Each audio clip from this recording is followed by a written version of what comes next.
Recordemos que el miembro torácico hace parte del esqueleto apendicular. Recuerden que hay tres tipos de esqueleto. Hemos hablado de esqueleto axial, ¿sí? Esqueleto apendicular, donde hacen parte los miembros. En el esqueleto axial, recuerden que hace parte los huesos que forman el famoso eje del animal, que tienen que ver con el cráneo, la columna, ¿sí? Los únicos huesos, digamos, bueno, o aparte de otros huesos del cráneo que son bilaterales, que son las costillas y el esternón. Bien, y los esqueletos del miembro, los del esqueleto apendicular son los huesos que forman, pues los miembros, que son estos apéndices que se unen a ese esqueleto axial para principalmente la movilidad y la locomoción del animal. Bien, el miembro torácico pues es el que vamos a encontrar craneal, ¿no? El que en algunas personas les llaman miembro anterior y el otro será el miembro pelviano. ¿Qué otro tipo de esqueleto hace falta? El esplácnico, profe. El esplácnico, ¿no? Que ya hemos visto que el cerdo va a tener aquí un, un hueso que se llama el hueso rostral. Bien, en perros, en carnívoros, en algunas especies, por ejemplo, también de primates, se van a encontrar un hueso asociado al pene. Y dentro del tórax podemos encontrar algunas osificaciones que van a ocurrir en el corazón de los bovinos y de algunos pequeños rumiantes que se conocen como los huesos del corazón. Bien, bueno, el miembro torácico como tal va a tener eh, de proximal a distal los siguientes huesos. Recuerden que son la escápula, que es un tipo de hueso plano, ¿sí? El húmero, que es un tipo de hueso largo, el radio y la ulna, que son dos huesos largos, los carpos, que son huesos cortos, los metacarpos, que son huesos largos. Recuerden que los metacarpos y los metatarsos son los huesos largos más cortos, ¿sí? Las falanges, que son huesos cortos, y los huesos esnamoideos. No vamos a encontrar propiamente huesos irregulares en los miembros torácicos ni en los miembros pelvianos. Los huesos irregulares van más que todo limitados a lo que sería la base del cráneo y pues la columna, que cada vértebra pues es un hueso irregular, ¿no? También a los que forman, a las esternebras que forman el esternón. ¿Listo? Entonces, recordemos un poquito esos huesos planos, como por ejemplo la escápula, son como un sándwich, ¿no? Son dos láminas de hueso compacto, ¿bien? Y en el medio una capa de hueso esponjoso que se llama ¿Diplo? diploe, sí señor, el hueso compacto que se conoce como diploe.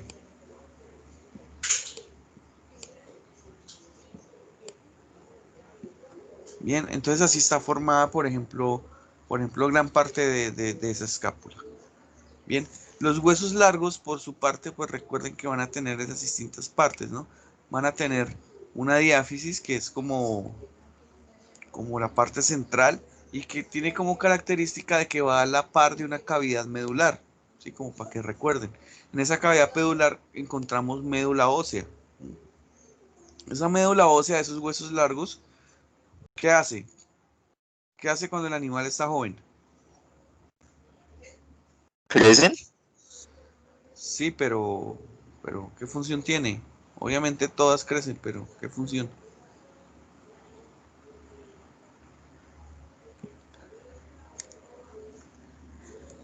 Bien, esa médula ósea en el animal joven, recuerden que se carga la producción de células sanguíneas. Bien, esa médula ósea está llena de unas células que se llaman células madre hematopoyéticas, ¿sí? Y de ellas va a salir toda la línea celular sanguínea. Entonces ellas va a producir glóbulos rojos, glóbulos blancos y megacariocitos, dependiendo pues de lo que esté necesitando el animal. Bien. El riñón produce renina que estimula, perdón, renina no, eritropoyetina que estimula esta médula ósea para que produzca glóbulos rojos. Si hay alguna infección, si el animal lo requiere, se van a producir algunos factores químicos que se conocen como quimiotaxis que van a estimularla para que se produzcan glóbulos blancos. Y si hay sangrados de este tipo de cosas, pues va a aumentar la producción de megacariocitos que una vez salen a la circulación se fragmentan en plaquetas. ¿Listo? Las plaquetas no son propiamente células, sino que son fragmentos celulares. Cuando el animal alcanza la madurez, si alcanza su madurez, la médula ósea, ¿sí? O sea, deja de producir células sanguíneas y se vuelve principalmente un depósito adiposo, ¿sí? Esa médula ósea es lo que se conoce como el tuétano, ¿no? ¿Sí conocen el tuétano?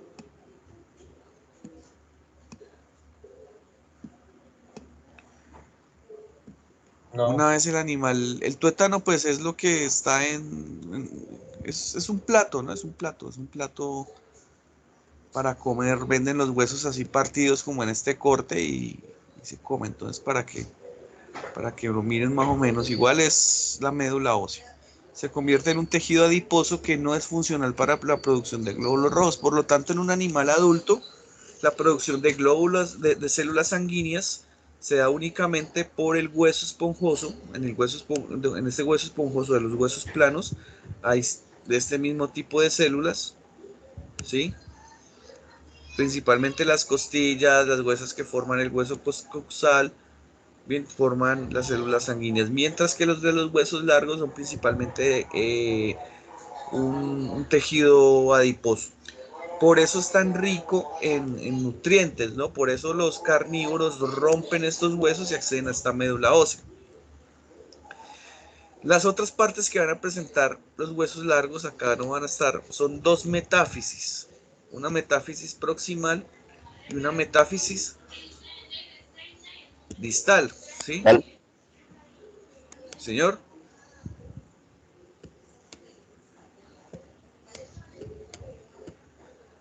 Metáfisis proximal y una metáfisis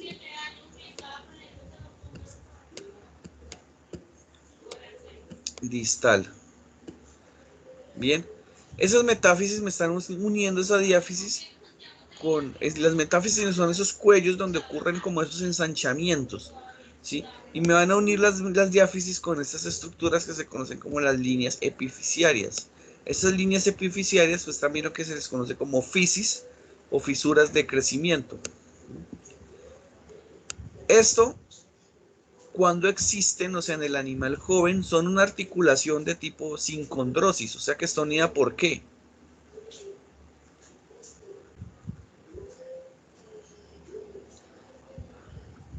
¿Cartílago? Cartílago hialino, ¿no? Cartílago hialino.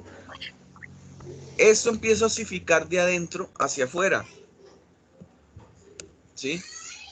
Por eso se conoce como una osificación endocondral, ¿no?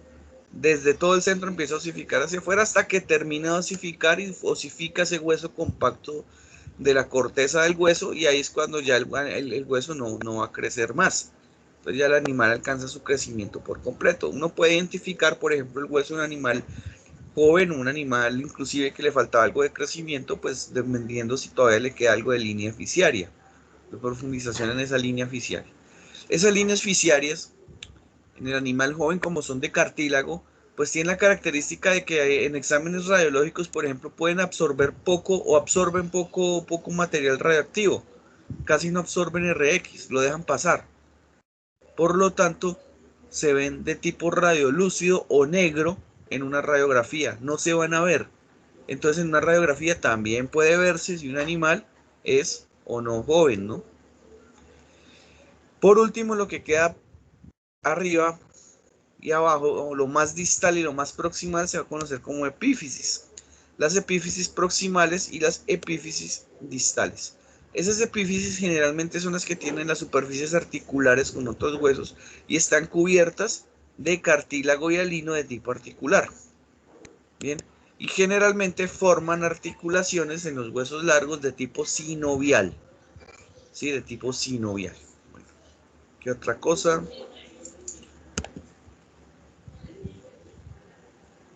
Los otros huesos, de acuerdo a su forma que vamos a encontrar en el miembro torácico, van a ser los huesos cortos, ¿no? Que van a estar representados principalmente por los carpos, ¿bien? Y por los huesos sesamoideos. ¿Listo? Vamos.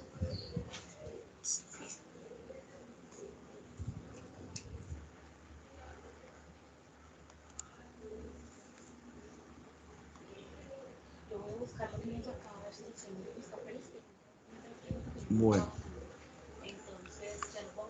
Los huesos van a formar ciertos procesos óseos que pueden ser palpables en el animal vivo, ¿sí?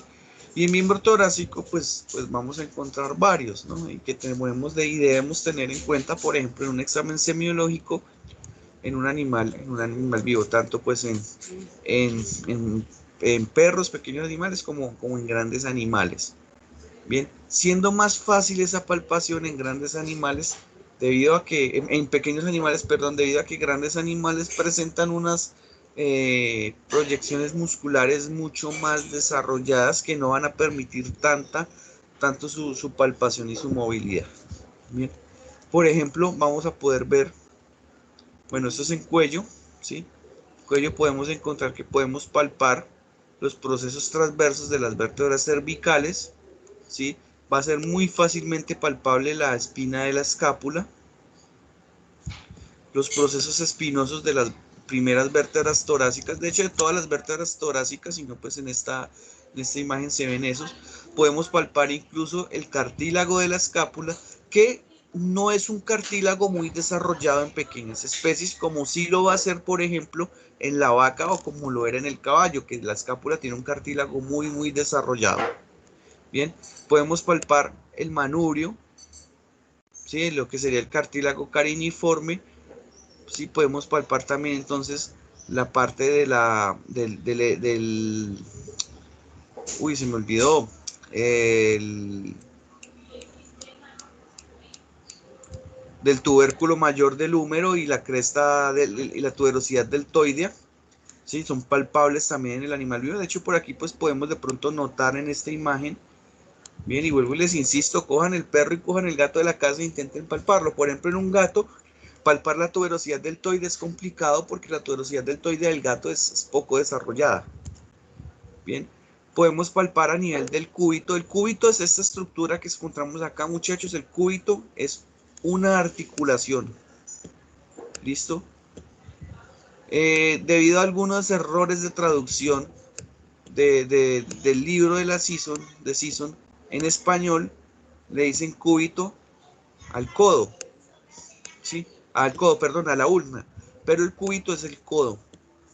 Y el codo es una articulación formada por tres huesos, por el húmero, el radio y la ulna.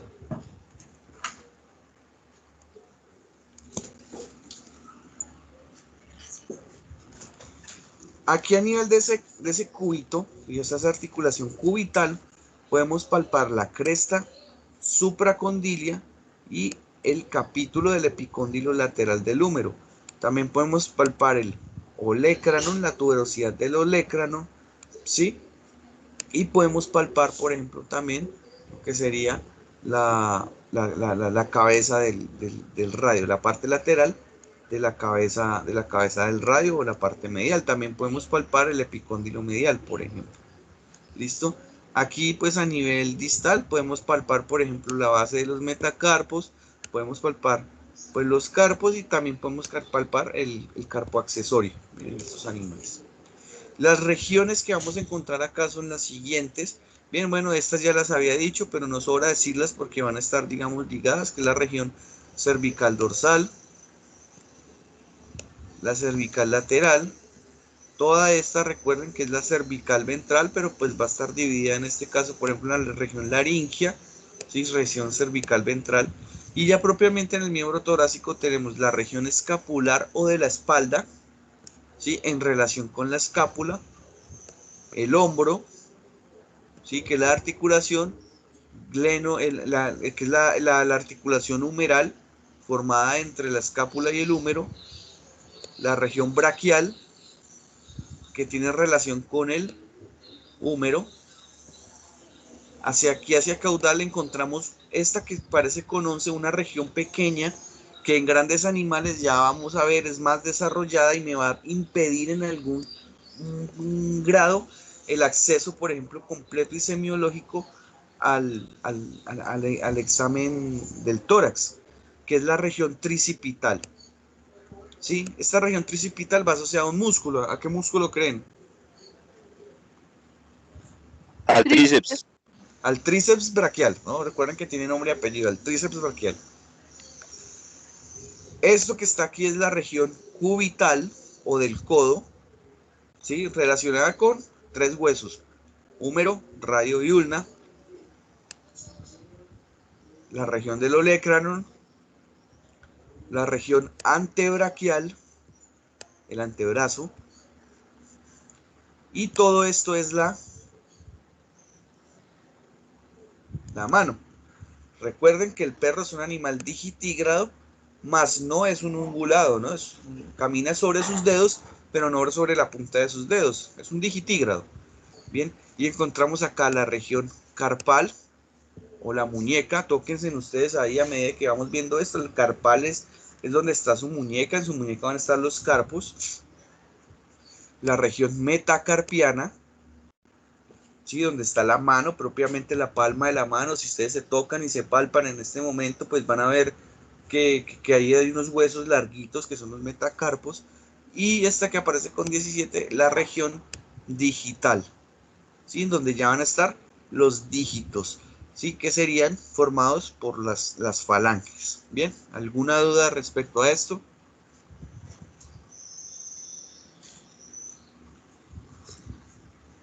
Entonces esas son las regiones, ¿listo? Esas son las regiones.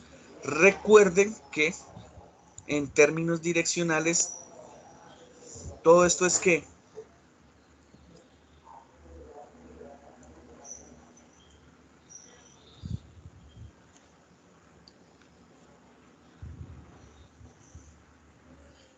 topográficamente, ¿qué término direccional recibe qué nombre recibe ese término direccional? Esa es la cara que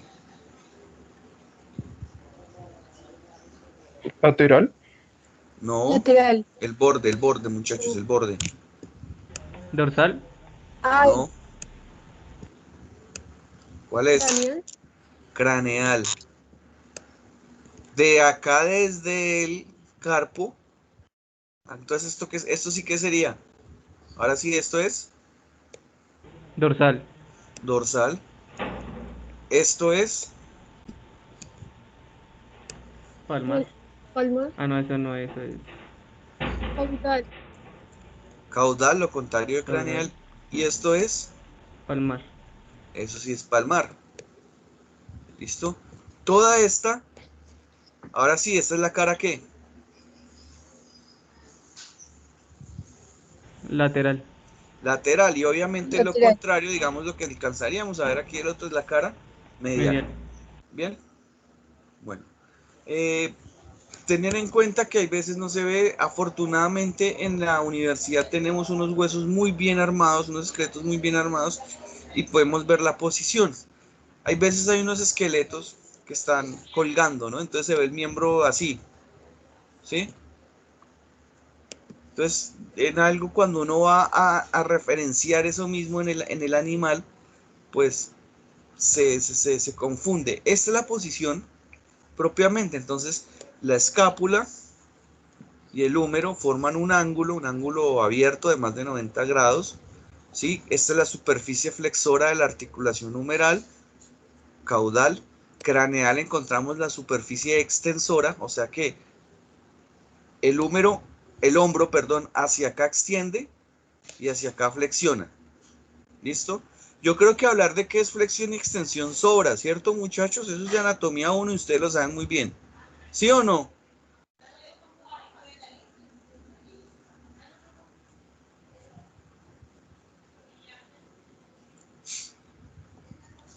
Aquí hay un ángulo aproximadamente de 120 grados Y cerrar, flexionar, pues sería cerrar ese ángulo, ¿no? Y extender sería abrirlo. El codo también va a tener una angulación. Y hacia craneal encontramos la superficie flexora. Y hacia caudal encontramos la superficie extensora, ¿sí? El carpo va a ser igual al hombro.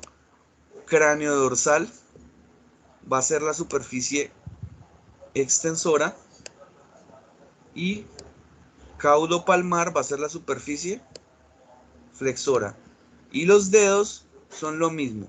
Dorsal, extienden. Palmar, flexionan. Listo, para que lo recuerden. Por lo tanto, hay músculos que vienen desde acá, desde la escápula, por toda la superficie craneal y van hasta el radio, cuya acción va a ser extender hombro, pero flexionar codo. Bien. Y unos que vienen aquí caudal, cuya acción va a ser flexionar hombro, pero extender codo, por ejemplo. ¿Listo? Debido a que pasan esas dos articulaciones y las dos superficies que tienen estos miembros. Si se pueden ver, no es complicado esto, simplemente ver hacia qué cara se están flexionando, entre comillas y en un término más entendible, pero pues, como por decirlo, se están flexionando, digamos, se están doblando las articulaciones, ¿no? Bueno. En la vaca vamos a encontrar el pequeño problema de que sus músculos son tan fuertes, son tan grandes y desarrollados, que tenemos una región tricipital muy desarrollada. Y esa región tricipital me va a estar uniendo la región braquial y la región del codo al tórax, lo que me va a dificultar en cierto grado, por ejemplo, meter un fonendoscopio para poder intentar auscultar muy bien y muy detalladamente ese tórax. Es más complejo, por ejemplo, auscultarle el corazón a una vaca a pesar del tamaño que un perro. Un perro, pues como ustedes se pueden dar cuenta, no está acá está el corazón, ¿sí? Entonces fácilmente accedemos a él. En una vaca, pues acá va a estar el corazón tapado en gran medida por ese miembro. Entonces nos toca meter como dirigiéndose hacia la región axilar el fonendoscopio para poderlo auscultar, ¿no? Debido a que el tríceps braquial es una masa muscular muy desarrollada. No estoy diciendo que no sea desarrollada en el perro, lo que pasa es que miren la región tricipital aquí del perro, y si fuera una vaca, la región tricipital sería esto, ¿sí? De hecho, el cartílago de la escápula llegaría más hacia caudal, entonces no tendría que hacer esa curva, sería todo eso la región tricipital. Entonces eso en algo me va a limitar esa exploración. Bien. Entonces vamos a encontrar más o menos lo mismo, ¿no? Vamos a encontrar la región de la espalda, ¿sí? Ese tríceps, como me está uniendo el olecranon con la escápula, el ángulo va a ser más cerrado, el ángulo de la región humeral. Entonces el húmero va a estar más acostadito. La región braquial, la región antebraquial y propiamente ya la mano del animal, ¿sí? Con su carpo, metacarpo y pues sus falanges, que son sobre las que se está parando. Esto que está aquí sería la región tricipital. ¿Listo? Y pues aquí encontraríamos la región cubital. Muy desarrollada también la región preesternal, que es esta que encontramos acá. Bien. Que tiene la parte del cartílago cariniforme, que es parte de la primera esternebra que está formando el cartílago del manubrio, ¿no? O cartílago cariniforme. ¿Preguntas?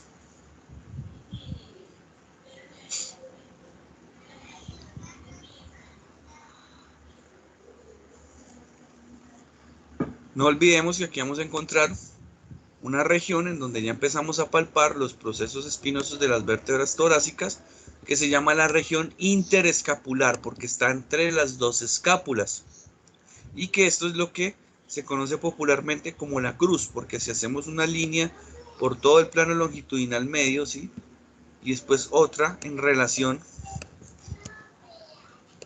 al miembro torácico, pues encontramos una cruz vista desde dorsal. Y ahí es donde se mide la alzada del animal. ¿Listo? Acá.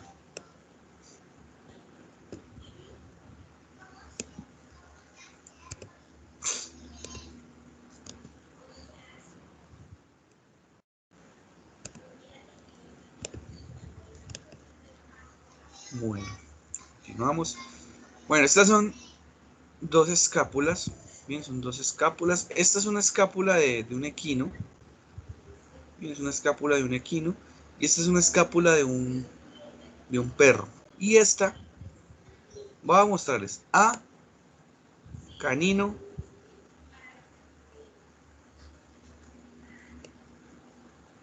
B, A, B y C, canino. ¿Listo? D es gato. Y C y E es la que ya conocen, que es equino. ¿Listo? Entonces, recuerden esa escápula del equino, ¿no? La escápula del equino, ¿qué tipo de hueso es, muchachos? Plano, profe. Hueso plano. Un hueso plano que tiene una forma relativamente geométrica, podemos asociarla a un triángulo, ¿sí? O más que un triángulo, un trapecio con una base, con un vértice pues más pequeño. Bien. Tiene una cara lateral, una cara medial. Recuerden que la cara lateral siempre van a encontrar ¿la qué? La espina de la escápula. La espina de la escápula, que la espina de la escápula me va a dividir la escápula en dos partes. Una fosa supraespinosa que siempre se va a dirigir hacia craneal y una fosa infraespinosa que siempre se va a dirigir hacia caudal, donde vamos a encontrar los músculos supraespinosos y músculos infraespinosos. En esta espina de la escápula también vamos a encontrar una rugosidad que se conoce como la tuberosidad deltoidea, donde van a originarse, en el caballo se originaba el músculo deltoides, y pues en los animales, los animales de este semestre, pues también vamos a encontrar el músculo deltoides en estos animales. ¿Listo? La escápula, entonces, recuerden que va a presentar un margen, todo este margen, bueno, va a presentar, como es una forma triangular, va a presentar tres ángulos, ¿no? Un ángulo craneal, un ángulo, ¿cuál sería este entonces?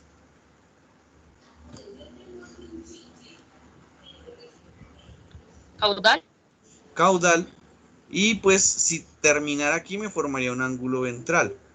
¿Listo? Va a presentarme tres bordes. ¿Cómo se llamaría todo este borde? Voy a pintarlo como con azulito.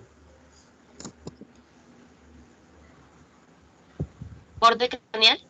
Borde craneal, no tiene ciencia, ¿no? Todo esto es el borde craneal. ¿Por qué? Porque es que aquí queda la cabeza, ¿sí? Mira, aquí está la cabeza del animal. Sí, las orejas. Y ahí están los ojos.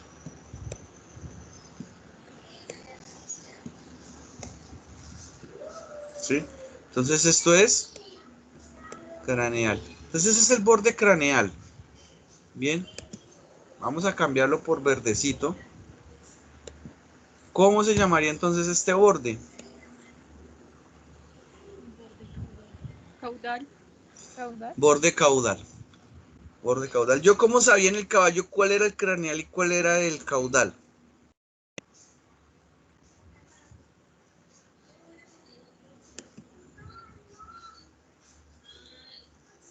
Por la ubicación del surco ¿Del, supraespinoso. del qué, perdón? Por la ubicación del surco supraespinoso. De la fosa. Ah, bueno, la fosa. Sí, en parte uno Pues podía por ver la el cartílago de la escápula, uno podía ver el cartílago de la escápula, que tiene una proyección más desarrollada hacia caudal. O sea, yo veía esto, esto ya es caudal. Pero si no tenía cartílago, puedo ver lo siguiente. Entonces en el caballo la fosa supraespinosa era más pequeña que la fosa infraespinosa. Bien. Y la otra cosa característica es cómo se llamaba esta parte que está señalada aquí con 5. Una parte estrecha. ¿El qué? Uno lo puede, o sea, es una parte delgadita ahí.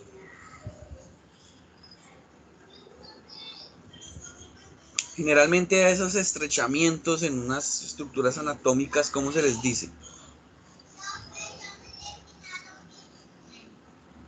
Empieza por C y sigue la U. ¿Cuello? Curtosis. No, curtosis es de estadística. Curtosis es cuánto mide la campana de Gauss, ¿no? Pues no se confundan, curtosis es esto. La campana de Gauss, entonces yo mido esto, yo mido la curtosis y eso pues es como ejemplo para ver si hay normalidad en distribución de parámetros, ¿no? Y no me hagan hablar de estadística porque me pongo a darles clases de estadística porque eso es muy bacano.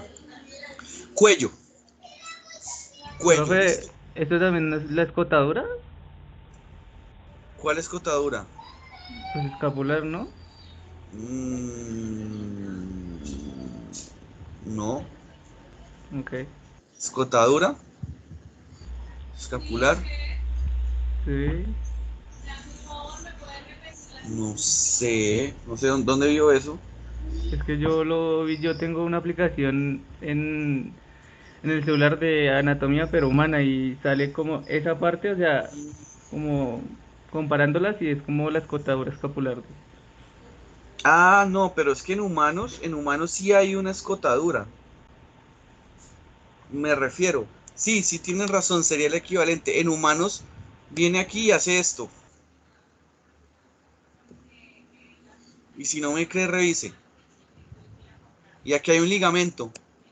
Y aquí hay un ligamento que se llama, si no estoy mal, es un ligamento que se llama, se me olvidó, no me acuerdo cómo se llama ese ligamento. Pero sí, sí Lo lo sé. recuerdo por unas publicaciones que hice con primates, con titigris, en donde encontramos en la escotadura, claro, el primate tiene escotadura, sí, sí, yo sí decía porque me suena familiar.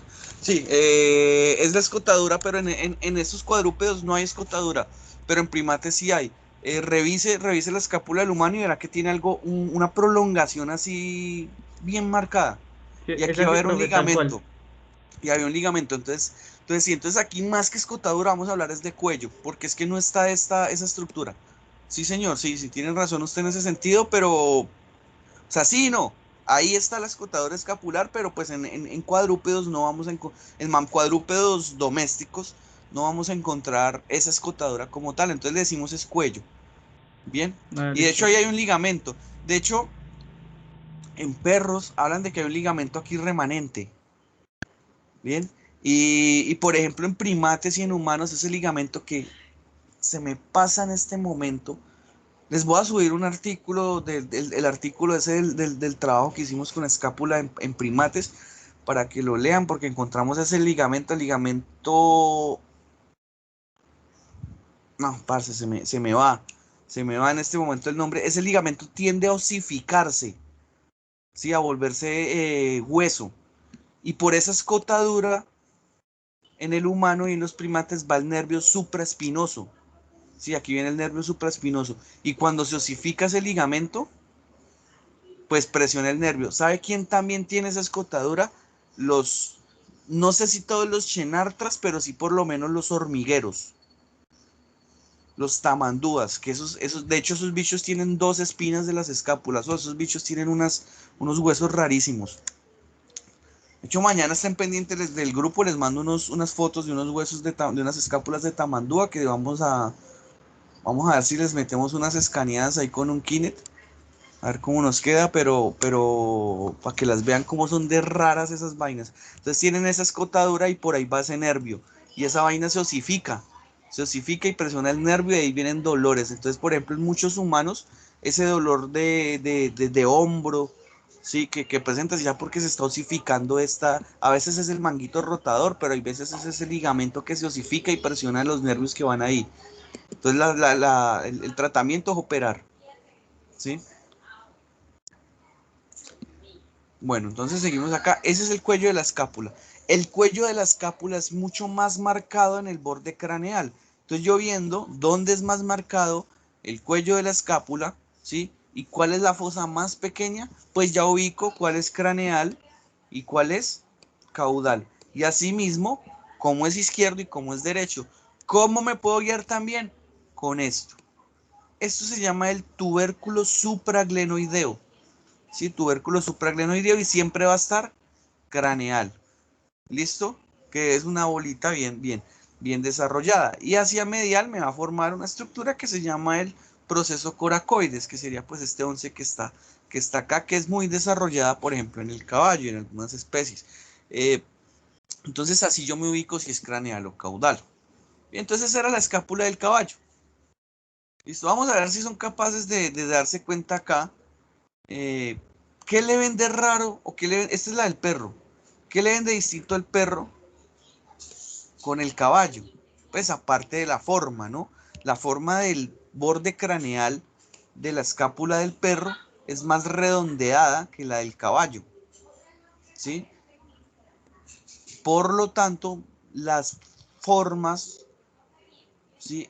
Y los tamaños entre la fosa supraespinosa y la fosa infraespinosa son relativamente similares. La espina viene más o menos en la mitad de la escápula, mientras que la espina del caballo venía más o menos pues por acá, ¿no? Haciéndola más asimétrica. ¿Qué le ven de distinto? Y les voy a dar una pista. Miren la espina. Miren la espina. No tiene como La prominencia. La parte de tuberosidad abajo de la espina. deltoidea, profe. Una, lo que dice Kevin, y ahorita la que está hablando, pero hábleme más durito porque no le entendí. La tuberosidad deltoidea. La tuberosidad deltoidea es mucho más desarrollado. Tuberosidad deltoidea no, perdón, la tuberosidad deltoidea es en el húmero, pero eso se llama la tuberosidad de la espina de la escápula, que sí, entiendo la confusión porque ahí es donde se origina el deltoides. Bien, pero eso es tuberosidad de la espina de la escápula, Kevin, tuberosidad deltoides en el húmero. Pero el deltoides va de la tuberosidad de la espina de la escápula a la tuberosidad deltoidea, ¿sí? Entonces sí, esta tuberosidad que presenta la espina de la escápula es poco desarrollada o prácticamente inexistente en carnívoros. ¿Bien? ¿Por qué? Resulta que es que aquí el deltoides es un solo músculo, entonces necesita ser un solo músculo mucho más desarrollado. En perros y en felinos vamos a tener dos músculos deltoides, siendo más desarrollado el que encontramos acá. Cuando miremos esos músculos los vemos bien, pero ahorita se los muestro. ¿Qué es lo otro que me estaba diciendo? La que me habló, porfa, ¿cómo se llama? ¿Quién habla? Pues yo te dije lo de la tuberosidad de la espina, pero estaba viendo y también en la parte de abajo donde termina la espina tiene como un acromión, creo que se llama. Sí. Y ¿Quién pues es ese en el usted? caballo no lo presenta, ¿no? ¿Cómo se llama usted? Lina, ¿Lina qué? Caterine Melo. Listo, Lina. Tiene toda la razón. Entonces, a nivel distal, recordemos que aquí podemos hablar, no hablemos de abajo, ni arriba, ni de abajo, ¿sí? Perdón. Proximal y distal. Bien, entonces a nivel distal de la espina de la escápula presenta esta proyección que está aquí con el número 7 que no tiene el caballo, que se va a llamar el acromión. El acromión es un hueso aparte que se osifica y se une a la espina de la escápula.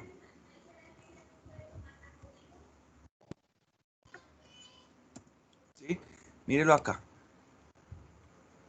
Y tiene la particularidad de que me va a dar mayor cantidad de superficie ósea para una mayor cantidad de músculos. Entonces, eso hace que el perro, el gato y el caballo y la vaca, incluso el cerdo, presenten un músculo de más que se va a llamar la parte acromial del músculo deltoides. Mientras que en el caballo solamente se llamaba músculo deltoides, que tiene una porción aponeurótica y una porción muscular.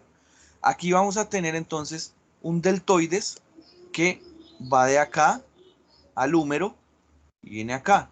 Y vamos a tener otro deltoides que viene acá. Eso rebaja la necesidad de que este deltoides sea tan muscular, porque son dos músculos, y necesite pues también una espina aquí donde se esté insertando más. ¿Ven más o menos cómo es el asunto? ¿Cómo son las partes de compensación? ¿Listo? Entonces tiene dos músculos deltoides. El músculo deltoides va a servir para dos cosas. Para flexionar hombro, mandar el húmero, digamos, hacia acá, y para abducir hombro, o sea, si lo miramos desde frente, sacarlo. Sí, o sea, para que entiendan la abducción de hombro, error mío no tener una imagen aquí Profe, una pregunta. que lo enseñe. Regáleme, termine la idea. Error mío no tener aquí una imagen, pero miren, háganlo en sus casos en este momento, por favor. Estiren los brazos hacia adelante y junten las palmas, como si estuvieran aplaudiendo como una foca. Abducir es abrir los brazos como para abrazar a alguien. Eso es abducir hombro. Bien. Entonces, eso va a ser el músculo deltoides. Este tipo de movimientos de abducción y aducción son más desarrollados en carnívoros que en caballo, obviamente. Sobre todo mucho más desarrollados en el gato, porque por ejemplo ese movimiento de abducción le va a servir al gato para subir árboles. Bien, tiene que abrir, alejar más los brazos del plano longitudinal medio. Por ejemplo, ustedes van a abrazar un árbol, van a abrazar a alguien. Se han dado cuenta que el gato abre y puede subir así con los miembros abiertos, ¿no? El caballo no necesita eso. El caballo necesita músculos fuertes y tendones fuertes para poder pisar y correr rápido y soportar todo su peso. La vaca no necesita tampoco eso. Son huesos fuertes y músculos fuertes para poder pisar y lo mismo. Sin embargo, la vaca sí me va a presentar acromión. Me va a presentar acromión y me va a presentar una porción acromial del músculo deltoides, que no me va a servir tanto para abducción, sino que va a ser es un flexor de hombro principalmente, porque no me va a abducir. ¿Sí? Ahí van a ser las diferencias, digamos, funcionales en cuanto a la presentación de un músculo en una especie y en otro. Sí, ahora sí, Carlos, por favor, pregúnteme. Yo creo que eso me dijo que en lo de la abducción de los gatos para trepar es más fácil, digamos, en otros podría ser en el bíceps a la hora de hacer una barra de subir y bajar. O, Pero por ejemplo en barras, en el deporte de barras, el que usted me dice, sí, claro, ahí estamos utilizando el bíceps, no solamente el bíceps, más, para eso se utiliza el bíceps. El gato también lo va a utilizar, pero lo que me refería es más exactamente en la posición de los brazos que son abiertas, como por ejemplo para poder abarcar toda la estructura. ¿Sí? Y obviamente cuando empiece el movimiento de subida va a utilizar el bíceps, va a utilizar el tríceps, todos esos, ¿sí? ¿Sí me expliqué mejor? profe, sí, señor. Es eso, entonces son esos músculos y esa capacidad, digamos, de movimientos que presenta el gato e incluso el perro. Lo que pasa es que el perro, aunque los perros escalan, ¿sí? Échenle ojo, verá que los perros también son en algo trepadores. No al nivel de un gato, obvio no. El gato de hecho vive feliz perchado. Profe, o Bien. sea, en un perro sería como más explosivo y en un gato podría aguantar más, por decirlo así, ¿no? Sí, por Pues los los mismos perros que tamaños, están en por los mismos la pesos, pared. exacto. Exacto, el perro cogía, a veces se devuelve y sale corriendo y un solo salto y escala y pasa. De hecho, hay unos videos muy bacanos de competencias de pitbull. Sí, el pitbull tengan en cuenta que es como el atleta de la raza de perros, ¿no? Entonces esos animales, esas razas hay que tenerles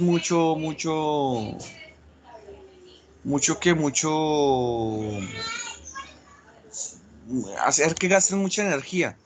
Hay unos videos en YouTube muy bacanos de competencias de pitbull en donde los ponen a saltar, los ponen a trepar, los ponen y se ve lo que usted dice, esa explosividad, ¿no? El animal coge impulso y sale corriendo de un momento a otro, libera mucha energía y puede subir unas paredes de varios metros. A la Obviamente, vez el gato lo hace como más de acecha, ¿cierto? A la vez que lo el puede gato subir. principalmente es más acechador en cuanto a sus comportamientos. Sí, es más sensible, más sensitivo. Por ejemplo, él se acerca a un ave que va a cazar de a poquiticos, de a poquiticos. A veces ni ven las presas, saben que están ahí, pero sienten porque pues sus pelos táctiles y todo eso. Y todos estos músculos le sirven para ese salto y atraparla, obviamente. Bien, y ahorita vamos a ver más adelante los músculos que sirven para supinación y pronación, que son mucho más desarrollados, digamos, en gatos, ¿no? Supinación es estiren el miembro hacia adelante y volteen y mírense en la palma. vienes en la palma de su mano, eso es supinación. Y pronación es vuelvan a dar la vuelta y vienes en el dorso de su mano. El gato fácilmente se da la vuelta y empieza a lamerse la mano, la palma, ¿no? Eso es, todo ese tipo de movimientos son más desarrollados en gatos, ¿no? También los presentan los perros a no a tal nivel y prácticamente son nulos en caballo, cerdo y vaca, porque no son funcionales para ellos. Regáleme un minutico aquí que llegó la patrona de la casa. ¿Qué pasó, mi amor? Ay, tan bonito, ¿lo hiciste en clase? Doña Pelealo. Listo. Están mostrando las tareas. Bueno, Profe, sí, ¿las demás especies presentan cartílago de la sí, escápula o no? sí. Las demás especies me habla de quién. Porque si ¿Ah? me está hablando de primates, generalmente tienen, algunos no tienen. Pero si me habla de las especies domésticas, sí, todas presentan cartílago de la escápula, solamente que el gato y el perro tienen un cartílago poco desarrollado. Ah, ya. Poco desarrollado, más el bovino, los ungulados presentan cartílagos más desarrollados. Me perdonarán, pero en este momento se me pasa el cartílago escapular del cerdo. Si es desarrollado o es poco desarrollado, se me pasa. Creo que es medianamente desarrollado. Listo, pero se me pasa en este momento. Por ejemplo, ahí vamos a encontrar algunas diferencias. El cartílago de la escápula sirve para la inserción del músculo romboides. Bien, entonces el romboides, por ejemplo, ya les dije, en Cebuinus, en Bos taurus indicus, ¿sí? El romboides cervical es un vientre muscular muy desarrollado, ¿no? Y forma un músculo fusiforme, ¿sí? Que me va a formar el morro. No sé si lo podamos ver. Resulta que en la zona de allá, de donde estaba la universidad, es más común ver ganado Taurus taurus, ¿no? Entonces los animales que llevan para anatomía generalmente son Taurus taurus y no tienen ese romboides. El ejemplo aquí en Ibagué, por ejemplo en la Tolima, es más común por estas zonas ver Taurus indicus. Entonces era más fácil que le llevaran un animal al anfiteatro, un Taurus indicus, y pues siempre se veía ese morro. ¿Sí me entienden? O sea, como por zonas es complicado, pero pues ojalá de pronto haya algún Taurus indicus. El semestre pasado había uno. El problema fue que no, eso tocó desechar ese animal porque como tocó irse de una vez así de la universidad, se deshidrató. Ese animal quedó por fuera, se deshidrató y pues tocó partirlo y botarlo. Quedó vuelto nada. Bien. Este es el gato. Y quiero que me detallen el gato respecto al perro ahora. ¿Qué le ven? ¿Quién dice yo hablo? Yo escribo.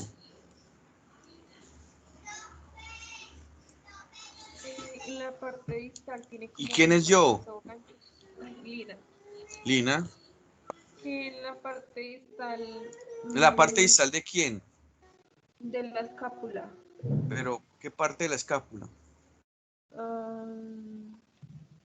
Creo que es la parte De la caudal cresta. donde está el número 7.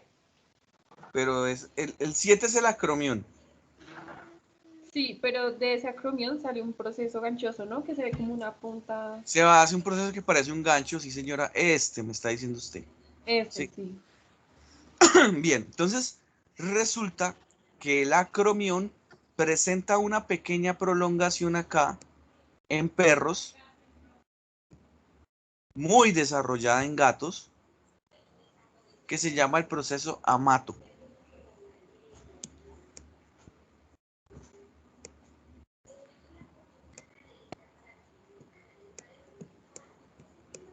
En latín lo encuentran como amatus.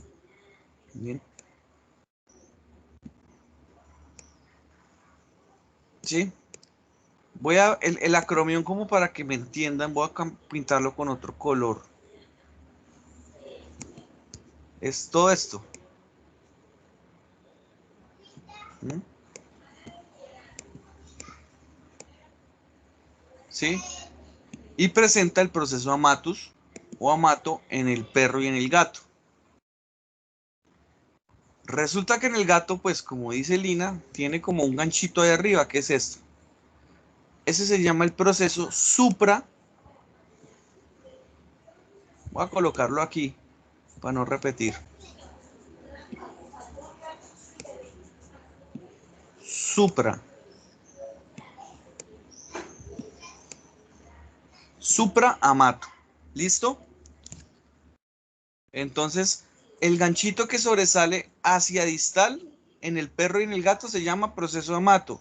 Y en el gato vamos a tener uno que sobresale arriba como hacia lateral, que se llama el proceso supraamato. Ya con el acromión, con el detalle del acromión, podría yo diferenciar entre la escápula de un perro pequeño y un gato pequeño. ¿Quién más tiene ese proceso supramato muy desarrollado? Los lagomorfos. ¿Cuáles son los lagomorfos?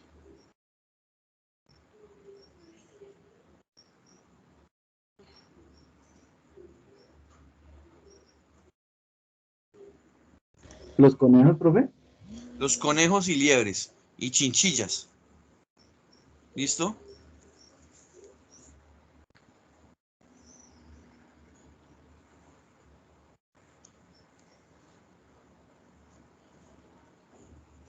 Los conejos, liebres y chinchillas tienen un proceso supramatos muy desarrollado.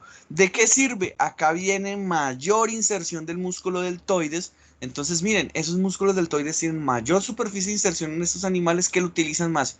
Me dirán ustedes, pero ¿para qué un conejo tiene ese tipo de inserciones? En el conejo resulta que no sirve tanto para la abducción de hombro, pero sirve para hacer unas flexiones de hombro mucho más fuertes.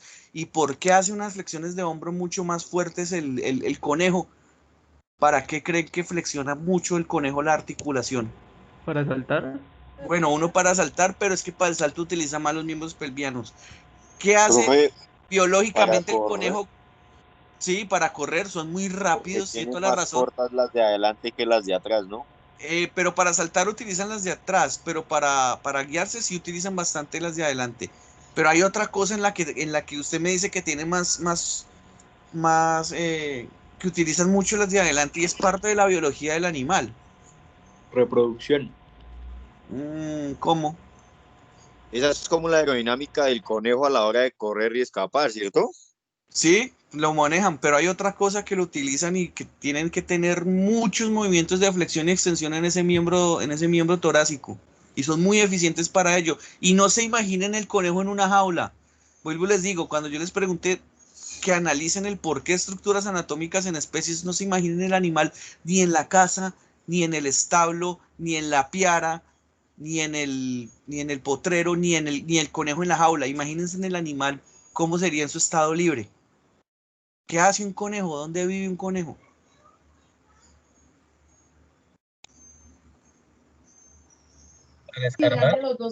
Las lámparas. ¿En dónde? ¿En dónde? ¿En dónde? Es que me hablaron todos. En las praderas. Sí, y duerme a la intemperie. No hace Nidos. madrigueras. ¿Por dónde se cayó Ah, Alicia? Por una profe, para madriguera. excavar los nidos en los que duermen, hace Ajá, más la sí, flexión del señores. hombro, ¿sí? Entonces, ¿por dónde se cayó Alicia? Por la Madriguera. madriguera de un conejo. ¿Y la madriguera de un conejo qué es? Un hueco. Un Un hueco. hueco. Un hueco. Y con el viaje que pegó Alicia, ese hueco era larguísimo, ¿no? Entonces, es para eso. Ellos tienen unos músculos muy desarrollados, por ejemplo, el miembro torácico, que les sirven para guiarse, ¿sí? Para correr, para guiarse. Como decía Carlos, girar de un lado al otro, porque si están huyendo de un depredador, tienen que pues meterse por muchas partecitas, dar muchas vueltas como para poder escapar. Entonces esos músculos están desarrollados para abducir, abducir, ¿sí? Y lo otro, músculos muy desarrollados para flexionar y extender fuertemente esas articulaciones para abrir huecos, madrigueras. ¿Y cuánto debería durar un conejo abriendo una madriguera? ¿Una semana? No, imaginen un animal que es presa, demorándose 20 horas abriendo un hueco. Se lo van a comer, ¿sí o no? Está vulnerable. Entonces tiene que abrirlo rápido y tener mucha fuerza para hacerlo. Entonces son muy eficientes para hacer este tipo de madrigueras. ¿Quién más hace madrigueras, aunque no lo crean?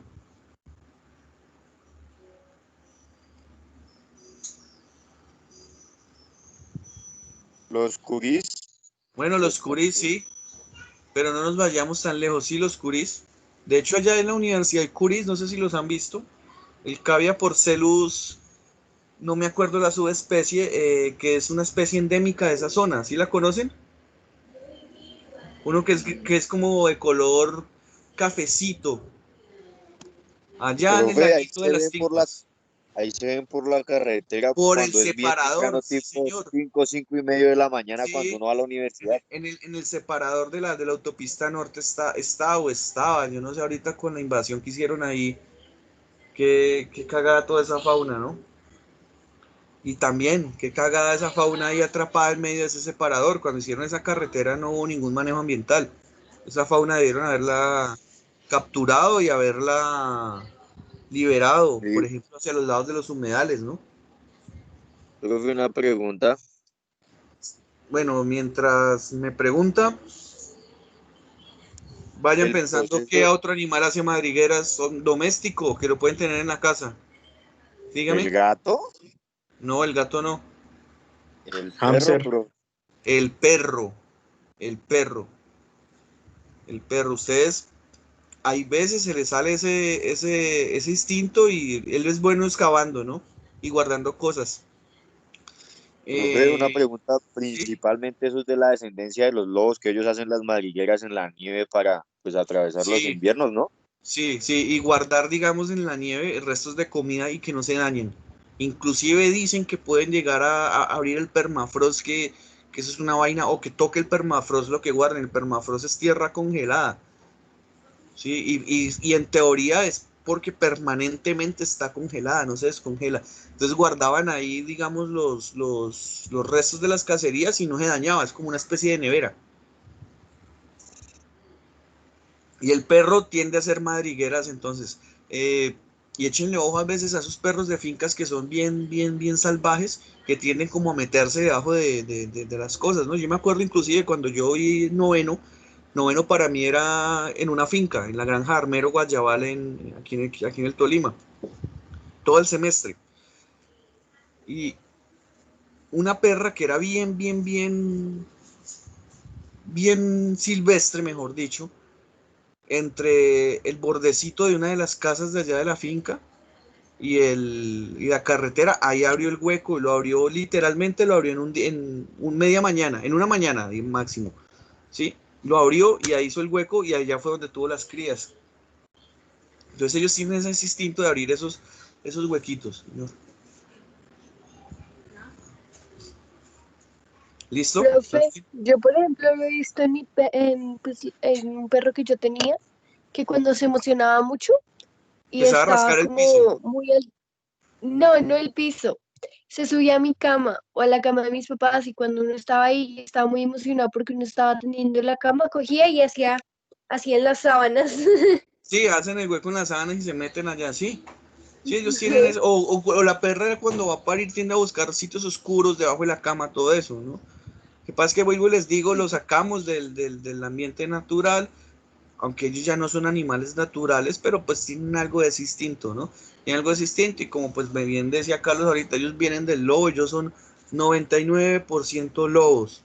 Sí, son 99% lobos. Ese pincher, ese chihuahua, ese pug que tienen ahí, aunque no lo crean, genéticamente es muy igual a un lobo. Dicho, de hecho, unas clasificaciones taxonómicas recomiendan no hablar de canis domésticos, sino hablar de canis lupus domesticus, como si fuera una subespecie de lobo. Esa no es la aceptada como tal, la aceptada es canis domésticos, una especie aparte del lobo y pues el lobo siendo canis lupus, ¿no? Bueno, sigamos acá. Por otra parte, la escápula presenta una cara medial y que lo que va a tener principalmente es una superficie para la inserción del músculo serrato y una pequeña concavidad que se llama la fosa subescapular, donde va a estar el músculo subescapular. Bien. Bueno, en el ángulo caudal vamos a encontrar toda esta superficie que se va a llamar la superficie de origen para el músculo teres mayor o redondo mayor. Bien, aquí vemos una comparativa de las distintas escápulas del bovino, del equino, del cerdo y del perro. Entonces miremos y fíjense en la del caballo, que es la que ya conocen. ¿Cuál sería esta pequeñita? Esta pequeñita, ¿cuál sería?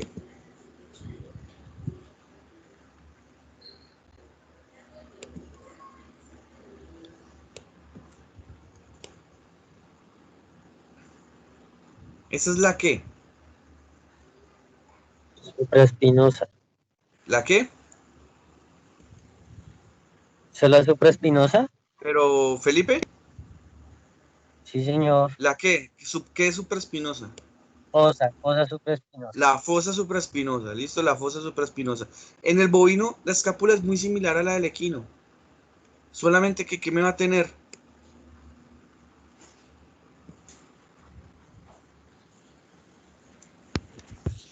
El acromión. El acromión. Bien, y la fosa supraespinosa es más pequeña. Vamos al cerdo. Miren, una escápula más geométrica, muy similar a la del bovino y el equino en su forma, con una proyección de un ángulo caudal muy desarrollado, miren, mírenlo. Una fosa supraespinosa también más pequeña, con una tuberosidad de la espina de la escápula tremendamente desarrollada.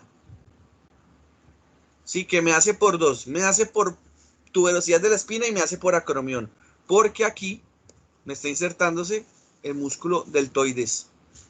Sí, la porción acromial del músculo deltoides. Bien. Y miren el perro, ¿no?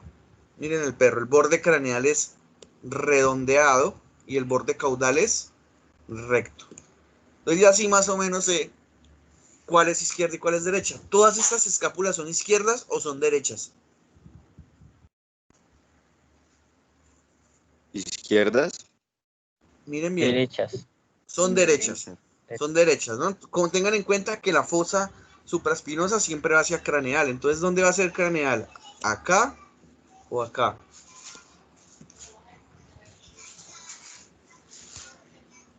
¿Uno o dos? ¿Dónde es craneal?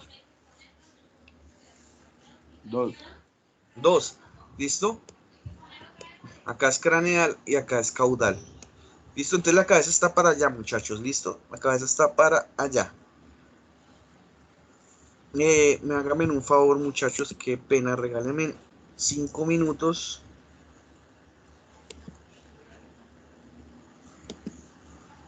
Y una vez, párense y estírense.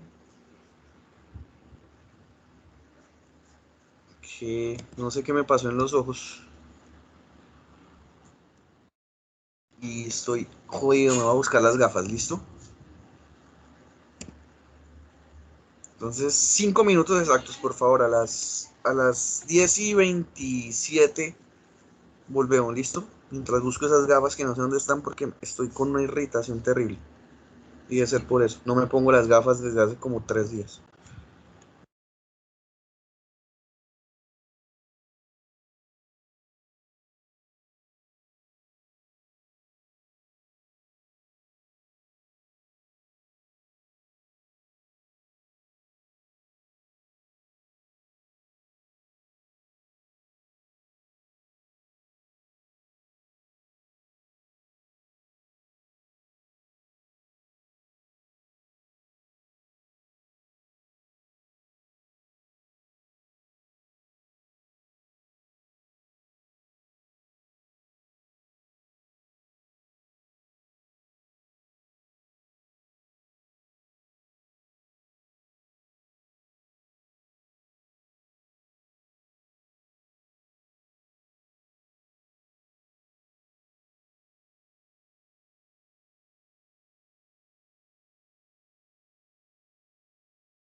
Listo.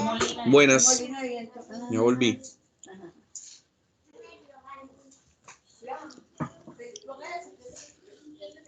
Bueno, sigo.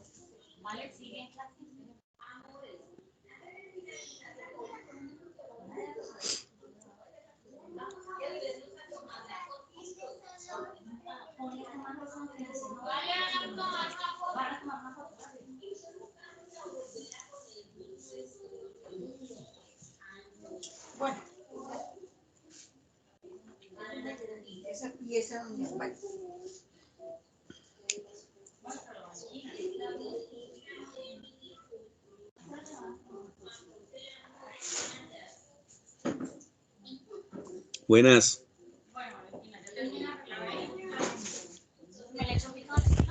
Hola, profe.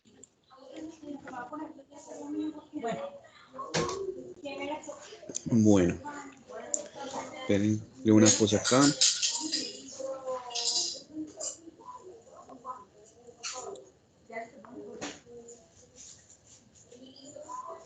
A ver.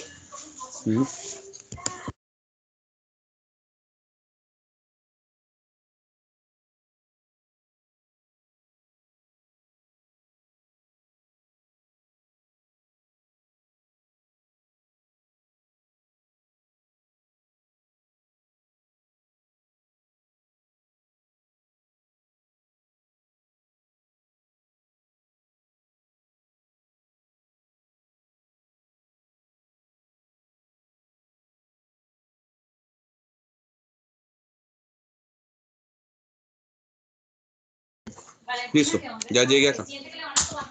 Bueno, entonces íbamos en estas escápulas, ¿no?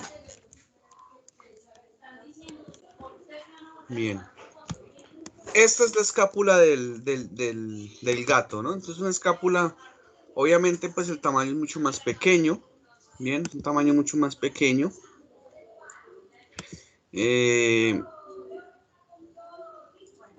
Presenta, miren, claramente aquí vemos ¿cómo se llamaba el 10 entonces?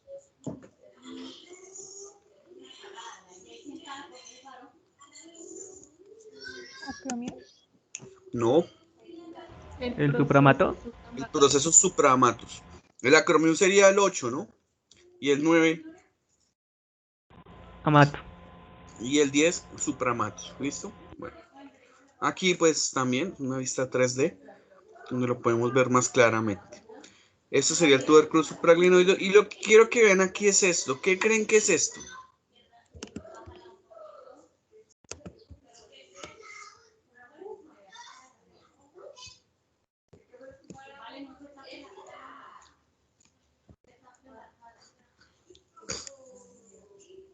¿Mm?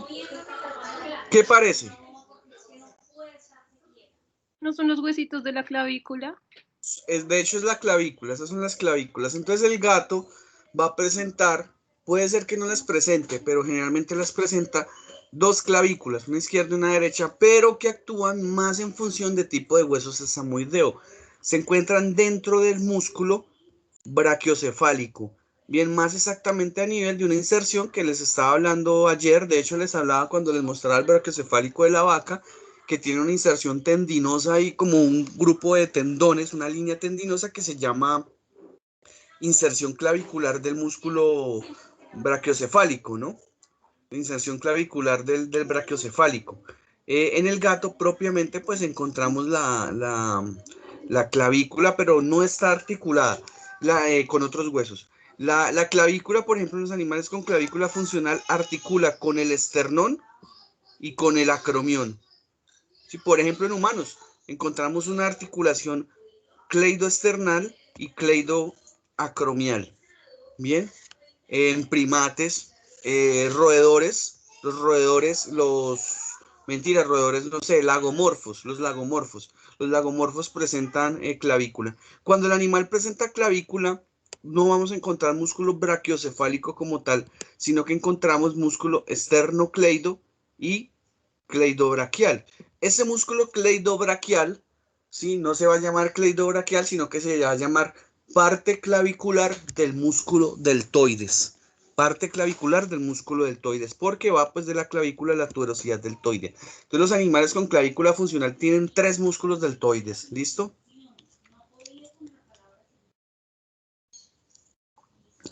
Y sirve para extender el hombro, mientras que los otros para flexionar. Entonces, por ejemplo, en los lagomorfos les sirven para abrir huecos. En los primates arbóreos les sirven para subir, para la movilización arbórea, ¿no? Y en unos animales que son braqueadores, o sea, que andan como balanzándose sobre los árboles, pues les sirven para braquear.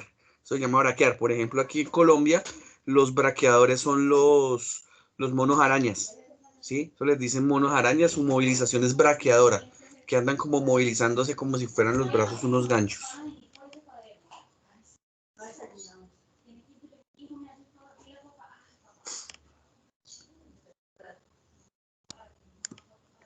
Listo, ¿preguntas? Bueno.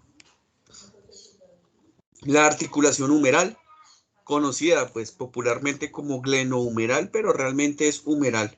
Solamente se dice humeral. Se forma entre la cavidad glenoidea de la escápula y la cabeza del húmero. Es una articulación de tipo sinovial. Y una vez les digo, muchachos, que empiecen a aprenderse ya las articulaciones de qué son, porque vuelvo y les digo, eso ya lo dieron en anatomía 1.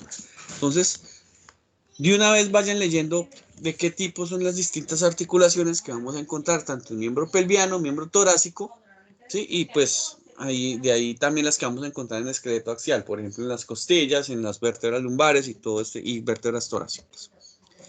Bien, es una articulación sinovial, esferoidal. Bien, esferoidal es que está hecha, por ejemplo, para movimientos de rotación, de enartrosis, ¿sí? Pero en el caballo y en la vaca simplemente es una articulación esferoidal de artrosis, o sea, simplemente hace extensión y flexión. Bien. Recuerden que las articulaciones se van a clasificar por su anatomía, ¿sí? Ahí es donde hablamos si son fibrosas, cartilaginosas, sinoviales, por su número, ¿listo? Por su número, o sea, si son simples o compuestas, o sea, simples, 2 huesos, compuestas más de 2 huesos, por su geometría, bueno, por su complejidad, su geometría es los mismos números, perdón, por su complejidad, si son complejas, sencillas o complejas, o sea, si tienen estructuras internas o no, y por su movimiento. Entonces, si son diartrosis, enartrosis, anfiartrosis, sinartrosis. ¿Bien? Todo ese tipo de cosas lleva una clasificación. Entonces, esta como tal es una articulación sinovial, sinovial esferoidal, porque cada una de estas tiene su subclasificación, no se les olvide. Simple, porque une 2 huesos. Sencilla, porque no tiene estructuras internas, no tiene discos ni meniscos, por ejemplo. Y de acuerdo a su movimiento, es una enartrosis. Pero en especies como el cerdo, caballo y bovino, repito, es una articulación esferoidal de artrosis, porque nada más hace extensión y flexión. ¿Listo?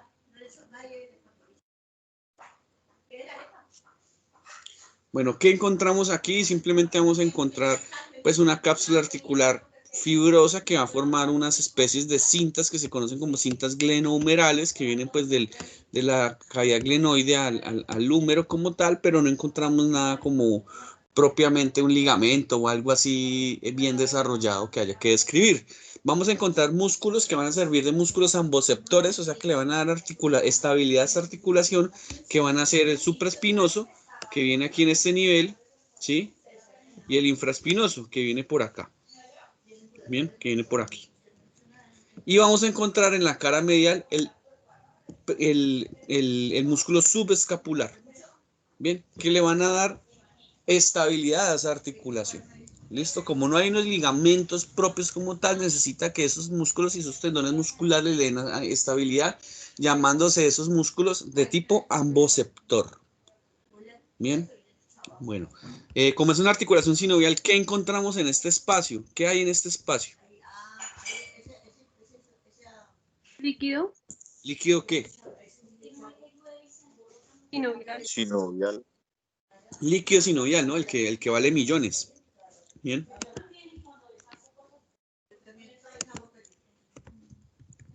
Bueno, el húmero, un hueso largo. Bien. Número, un hueso largo.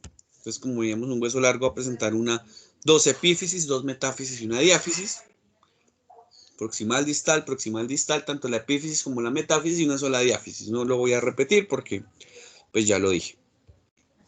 Este es el húmero del caballo, el que ustedes recuerdan, que presentaba una tuberosidad deltoidea muy marcada, muy desarrollada, y que la vamos a encontrar siempre hacia lateral.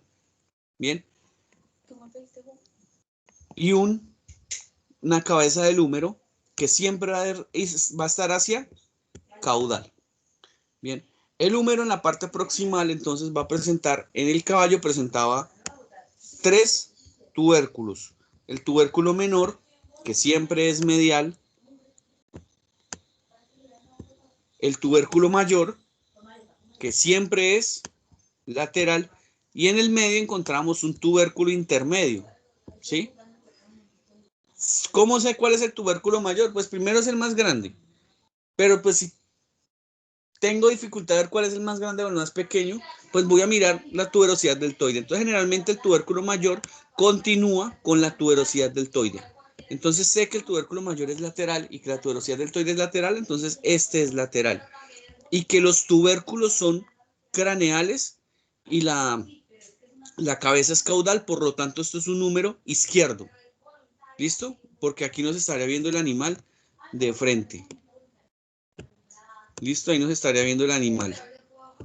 Sí, y ese sería su húmero a ese nivel. Bien. Este 4 sería la tuberosidad, digamos, para el teres mayor o redondo mayor. Vamos a encontrar que va a tener un cóndilo dividido en 2 epicóndilos, ¿sí? Un epicóndilo medial y un epicóndilo lateral, que el epicóndilo lateral tenía una protuberancia aquí que se conoce como el capítulo, que sería este 10. Bien, y una cresta supracondilia lateral que se puede palpar en el animal vivo y que tenía la particularidad de que estaba a la par del nervio radial, cuando el nervio radial se hacía superficial.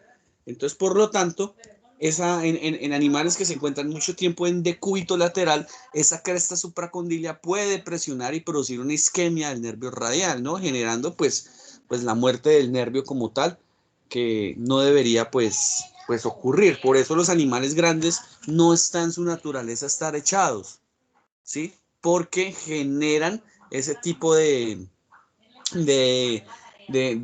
problemas. ¿Listo? Les mostraba que nada más en un perro de 30 kilos puede estar generando callos en el codo, pues en un perro, en un animal de esos, en un caballo, en una vaca, va a estar generando isquemias de nervios, ¿sí?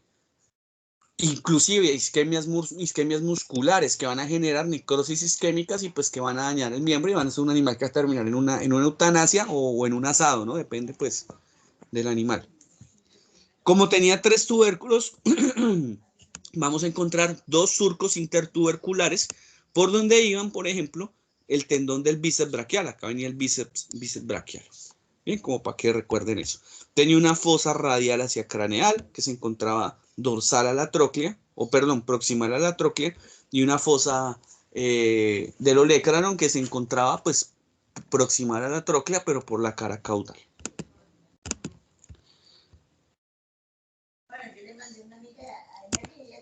Ese es el del perro. Entonces, lo primero que tenemos que saber es que en este semestre no van a tener tubérculo intermedio.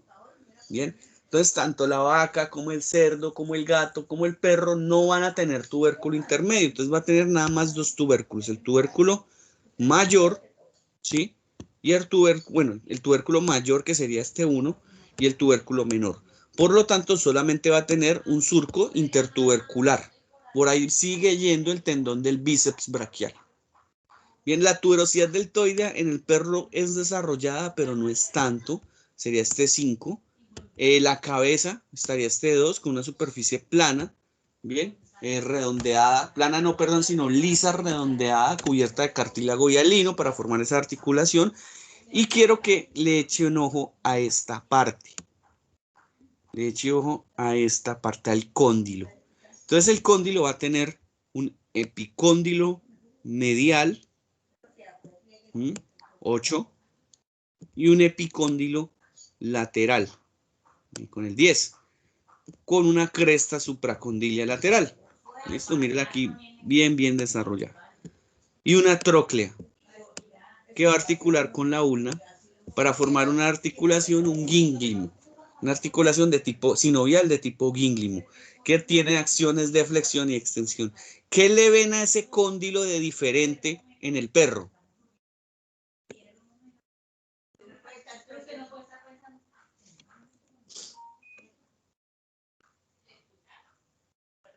¿El orificio, profe?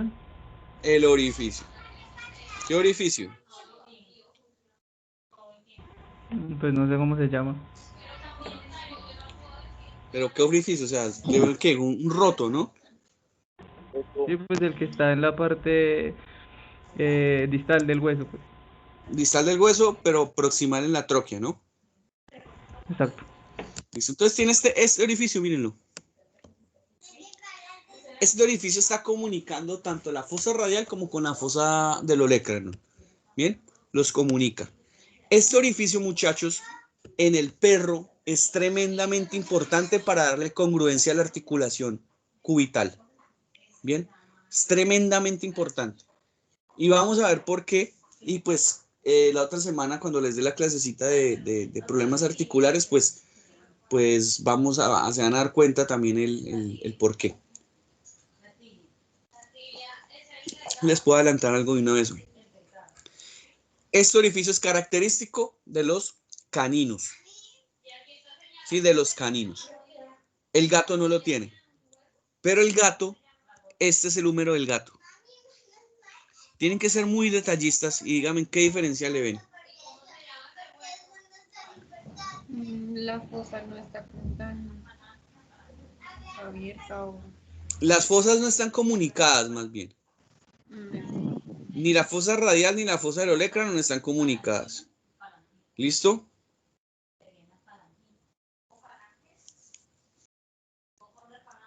¿Listo? Pero ¿qué más le ven? Pero ve que como no hay orificio, o sea, ahí se ve cerradito y tiene el triángulo y en el número 14 sí hay una especie de orificio ahí, ¿no? Sí, señor, eso es. Eso es, y eso es lo que yo busco con ustedes este semestre, que puedan entender esa... O sea, no hay necesidad de aprenderse todos los berracos nombres, porque para eso están los libros, pero tienen que coger capacidad de descripción, ¿bien?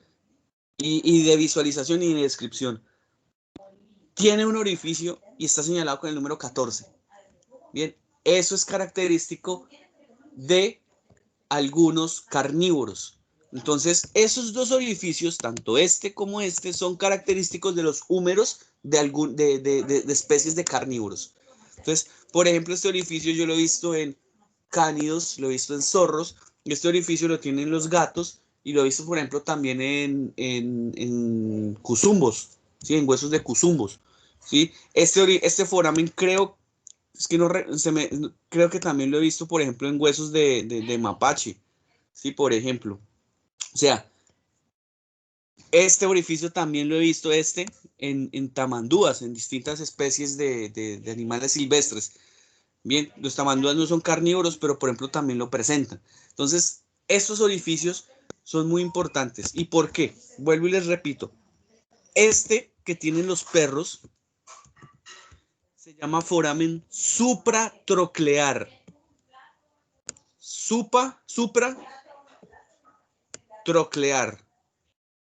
O sea, arriba de la tróclea. Tróclea es esto. Esto es tróclea. Siempre que vean esta tróclea es como si fuera una polea, ¿no? Como cuando vean una polea. Y sirve para eso, para que se deslice otro hueso acá y haga movimientos de flexión y extensión. Acá en este foramen va a entrar el proceso ancóneo, que hace parte de la ulna, y encaja perfectamente y le da estabilidad a la articulación del codo. Y resulta que cuando eso falla, es cuando da displasia de codo en perros. Bien. Y la displasia de codo es una enfermedad relativamente prevalente en el medio canino colombiano. ¿Listo? Los gatos no presentan ese foramen supratroclear, pero presentan este chiquitico que decía Carlos, que se llama foramen supra. ¿Cómo creen que se llama? Está arriba del epicóndilo, que hace parte del cóndilo. Se llama foramen. Quítele el epi. Quítele el epi. Supracondilar. Supracondilar o supracondilio. Este foramen supracondilio es importante en el gato porque por ahí va el nervio mediano. Va el nervio mediano junto con la arteria mediana. Entonces resulta que esta parte de hueso se hace más delgadita. ¿Y qué pasa si una parte de un hueso es más delgadito? Puede ser más ¿qué? Más débil. Más débil. Entonces tener en cuenta que fracturas supracondilares en el gato pueden ir con compresiones y daños en el nervio mediano. ¿Listo? Para que tengan en cuenta. Regálenme en un minuto que tengo que hacer aquí una cosa.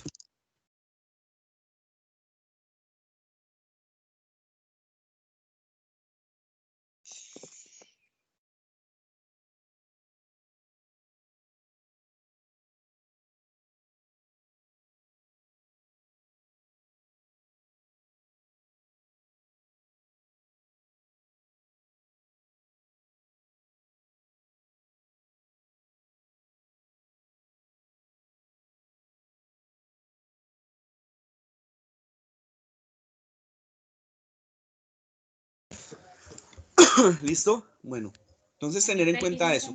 Este foramen es medial.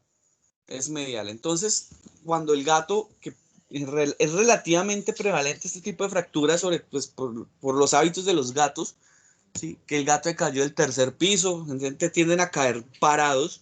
¿Sí? Ellos tienen una capacidad vestibulococlear muy grande que hace que se volteen en el aire y caigan de pie, caigan en cuadripestación, pero las fuerzas de concusión, que son esas fuerzas que van a lo largo del eje del miembro, ¿sí?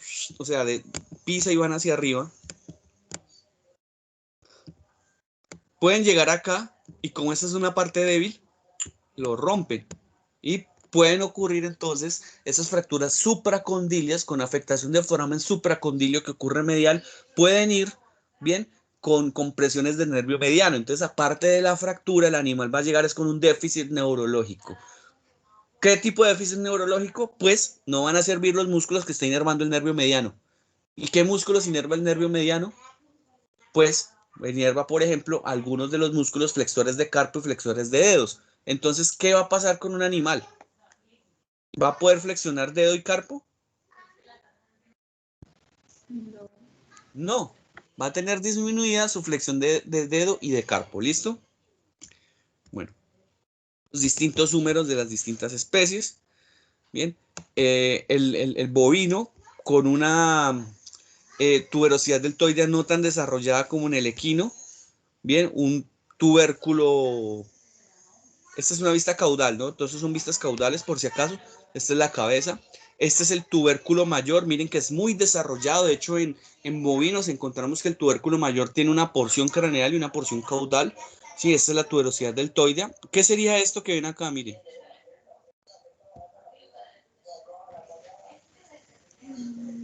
¿El foramen?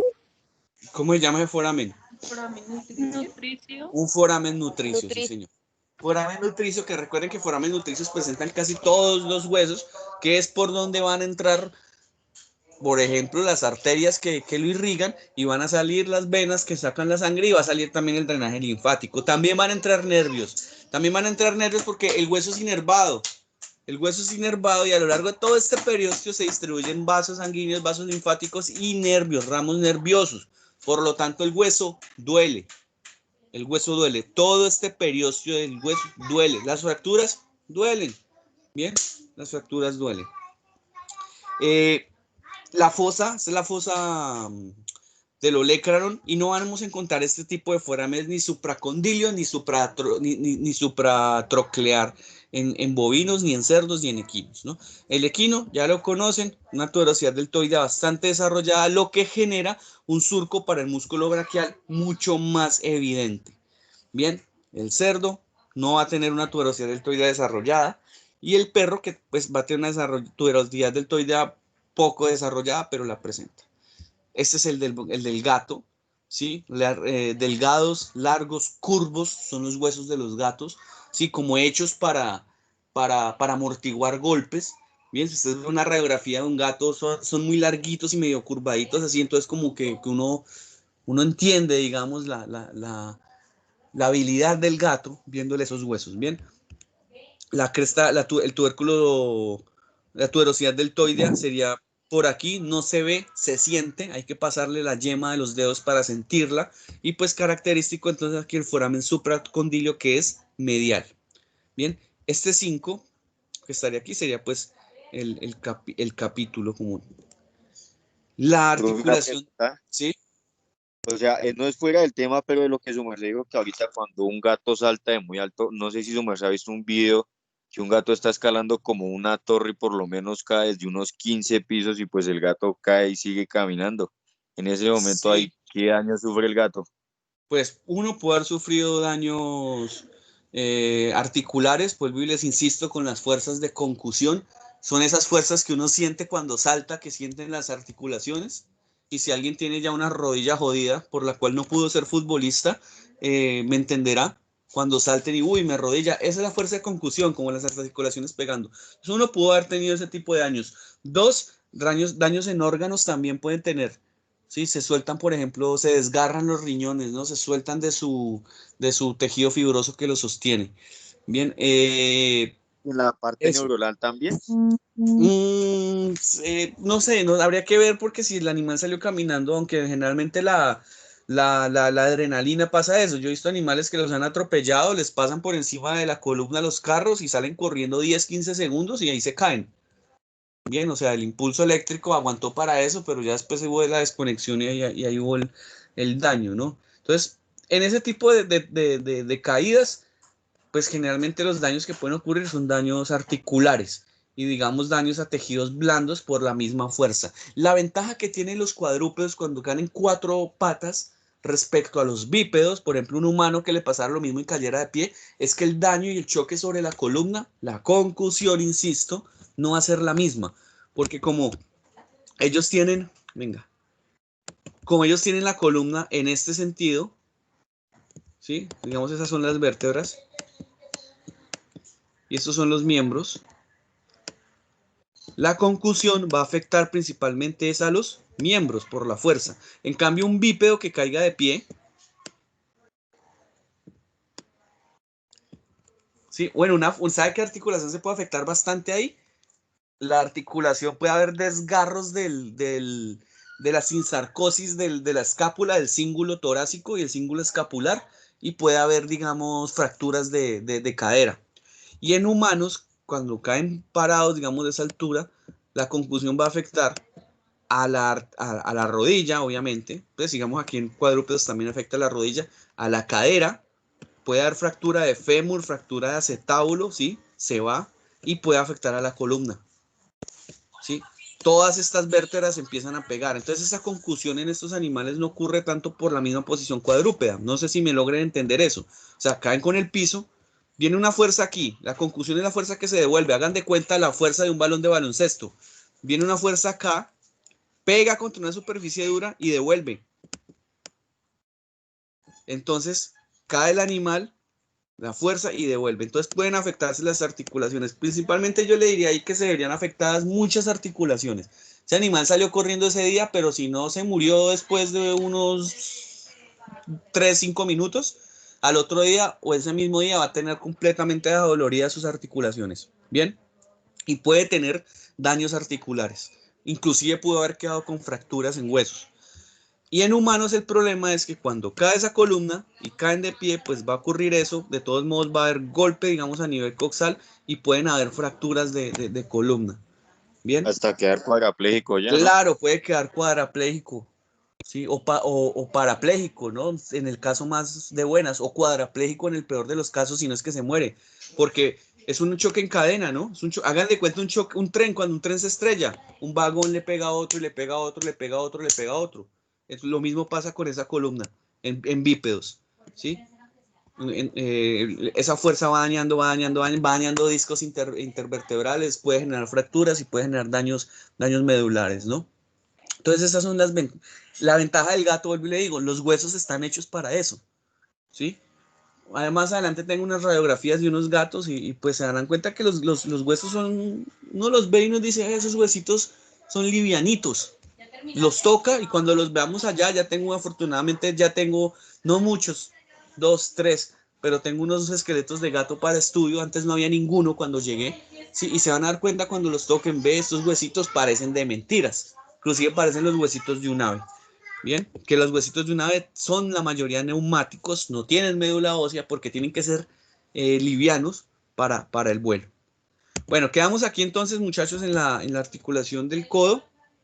Quedamos pendientes para el próximo martes. O sea, el otro martes lo más seguro es que empiece la presencialidad. El asunto es que con los cambios de horarios y lo que tengo que hacer, me toca cuadrar muchas cosas. Entonces quedamos pendientes si empezamos el otro martes o empezamos la semana siguiente, dependiendo de esos cambios de horarios que tengan que hacer. Y me disculparán, pero ese chicharrón yo no me lo esperaba. Listo, me toca cuadrar esta tarde a ver cómo hago para cuadrar. Y dependiendo del trabajo que ustedes hagan, me toca ir a la universidad a hacer inventario, a ver qué tengo y qué me puede estar haciendo falta para hacer el trabajo práctico que quiero hacer con ustedes. Que más o menos, como ya les dije, quiero trabajar unas guías semanales en donde lamentablemente me va a tocar trabajar individualmente con ustedes por el asunto, digamos, de la distancia social y todo eso. Entonces necesito demasiado material. Me toca ir la otra semana y ver qué hay y cómo logro cuadrar ese trabajo, cómo logro cuadrar ese trabajo con ustedes que pues va a ser, espero que sea relativamente del agrado de ustedes porque va a ser un trabajo más personalizado con cada uno. ¿Listo? ¿Cuál es la idea? Insisto, la idea es que se hagan guías de trabajo y que ustedes las resuelvan durante la semana, obviamente con mi guía, ofreciéndoles las 4 horas semanales. Y pues lo más probable es que nos toque cambiar el horario de práctica al martes de 1 a 5. ¿Listo? Preguntas. Bueno, entonces estamos hablando, muchachos, estén pendientes del trabajo de la semana. ¿Listo? Que les voy a dejar trabajo el fin de semana. Chao. Gracias. Chao, profe, que estés bien. Chao, profe. Hasta luego, profe. Paren la grabación. El que puso a grabar, pare la grabación y a ver qué pasa si esta sí se sube normal, así parándola.